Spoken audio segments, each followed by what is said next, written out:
ফেনীর যে বন্যা পরিস্থিতির ভয়াবহ অবস্থা আমরা সারাদিন ব্যাপী দেখিয়েছি, ঠিক সন্ধ্যাবেলায় কিন্তু সেই একই দৃশ্য আমরা দেখতে পাচ্ছি।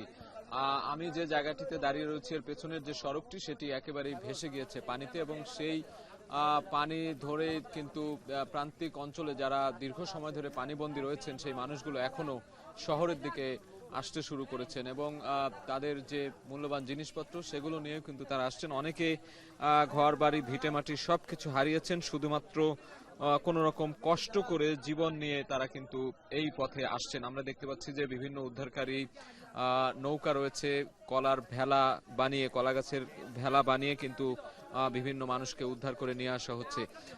সন্ধ্যা বিকেল থেকে আমরা দেখছি এখন সন্ধ্যা হয়ে গেছে, এখনো কিন্তু মানুষের যে ঢল শহরমুখী হওয়ার সেই ঢল কিন্তু থামেনি। বিভিন্ন বয়সী মানুষ যারা নিদারুণ কষ্টে আছেন এবং এই দুর্যোগে যারা কষ্ট পাচ্ছেন কয়েকদিন ধরে, তাদের যোগাযোগ ব্যবস্থা বিচ্ছিন্ন হয়ে গিয়েছে, খাদ্যদ্রব্যের সংকট, বাসাবাড়িতে রান্না করার তো কোনো অবস্থা নেই, বরঞ্চ থাকার যে আসবাবপত্র সেগুলো কিন্তু অনেকের ডুবে রয়েছে এবং তারা ছাদের উপরে আশ্রয় নিয়েছেন। এমন চিত্র আমরা সারাদিন ব্যাপী দেখেছি ফেনীর এই সদর উপজেলার বিভিন্ন এলাকায়।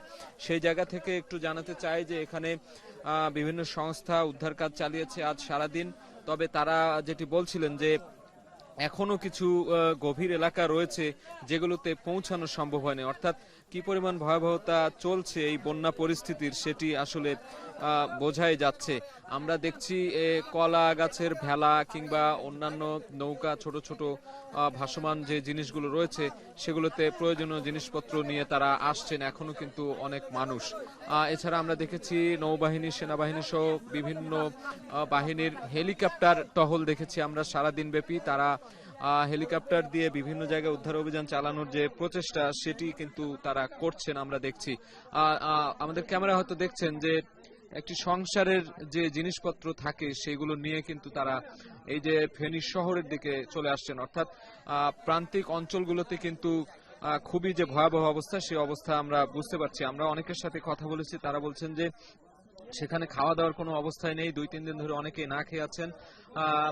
এছাড়া আমরা দেখেছি আজ নৌবাহিনীর কয়েকটি টিম, 12টি টিম কাজ করেছে। তারা শুকনো খাবার, চিরা, মুড়ি, বিস্কুট সহ অন্যান্য যে ওষুধপত্র, প্রাথমিক চিকিৎসার যে ওষুধপত্র, স্যালাইন থেকে শুরু করে অন্যান্য যে প্রাথমিক চিকিৎসার ওষুধ সেগুলো সরবরাহ করেছে। এবং বিভিন্ন জায়গায় আমরা দেখেছি বাসাবাড়িতে অসুস্থ মহিলারা রয়েছে, নারী শিশু সহ অনেকেই আটকা পড়ে রয়েছে, বৃদ্ধরা, তাদেরকে তারা তাদের যে উদ্ধারকারী বোট রয়েছে সেগুলোতে করে কয়েকজনকে কিন্তু আজ উদ্ধার করে নিয়ে এসেছে। আমরা দেখেছি গর্ভবতী নারীদেরকেও তারা কিন্তু আশ্রয় স্থান অর্থাৎ নিরাপদ আশ্রয়ের পৌঁছে দিয়েছে, এরকম চিত্র আমরা দেখেছি। তাদের সাথে আমরা কথা বলেছি, তারা যেটি বলছিলেন যে নৌবাহিনীর এই টহল টিম কিংবা উদ্ধারকারী যে টিম সেটি কিন্তু এখানে কাজ করবে যতদিন না পর্যন্ত এই বন্যা পরিস্থিতির যে উন্নতি হয় ততদিন পর্যন্ত তারা কাজ করবে, এবং আগামীকালও তারা সদর উপজেলা ছাড়িয়ে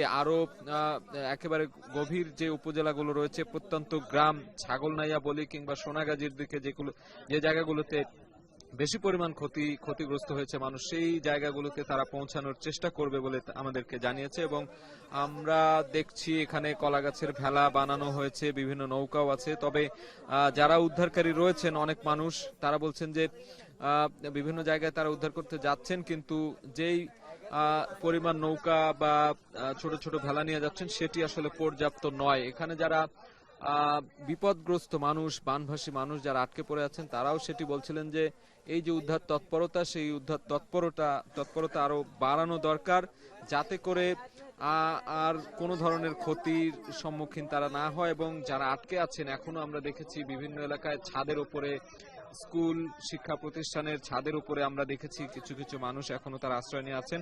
তারা কিন্তু বেশ কষ্টে রয়েছেন সেখানে, যদিও কয়েকদিন ধরে খাদ্যদ্রব্যের অভাব ছিল। আজ অনেক ধরনের সংস্থা তাদেরকে খাদ্যদ্রব্য সহায়তা দিয়েছে, ওষুধপত্রও দিয়েছে। সেই জায়গা থেকে তারা বলছিলেন যে এই সহযোগিতা যেন অব্যাহত থাকে, তেমনটি তারা আশা প্রকাশ করছেন। আমরা দেখছি একজন বয়োবৃদ্ধ মানুষ, তাকে কলা গাছের ভেলায় বসিয়ে অন্য জায়গা থেকে এই যে শহরের দিকে নিয়ে আসা হয়েছে, অর্থাৎ তিনি কিন্তু এক জায়গায় হয়তো বা আটকে ছিলেন। আমরা তার সাথে হয়তো পরে কথা বলার চেষ্টা করব যে কয়দিন ধরে কোথায় আটকে ছিলেন তিনি।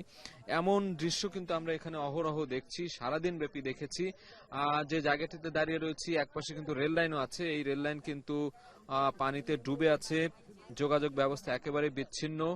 এখানে আমরা দেখছি যারা ঢাকা থেকে এসেছেন বিভিন্ন সংস্থার, বিভিন্ন স্বেচ্ছাসেবী সংগঠনের, তারাও সারাদিন ব্যাপী বিভিন্ন জায়গায় এই উদ্ধার তৎপরতা কিংবা যে ত্রাণ কার্যক্রম, শুকনো খাবার যে বিতরণ, সেই কাজে ব্যস্ত সময় পার করেছেন। তবে তারা বলছিলেন যে এখনো অনেক মানুষ বিভিন্ন জায়গায় আটকা পড়ে আছেন, তারা সেই পর্যাপ্ত পরিমাণ যে উদ্ধার কার্যক্রম বা সরঞ্জামাদি যেগুলো, সেগুলোর সংকট আছে বলে তারা অনেকেই বলছিলেন। তবে এটি সময় সাপেক্ষ ব্যাপার, আরো কয়েকদিন এই বন্যা পরিস্থিতির অবনতি বা এমন ভয়াবহতা থাকবে এটি আসলে কোনো কিছুই বলা মুশকিল। তবে তারা আশা প্রকাশ করছেন যে ধীরে ধীরে এই পরিস্থিতির উন্নতি হবে এবং এই যে অসুবিধা বা যে দুর্দিনে তারা পড়েছেন সেটি ধীরে ধীরে কেটে যাবে, এমন আশাবাদী তারা করছেন এখানকার বানভাসী যে মানুষরা রয়েছেন।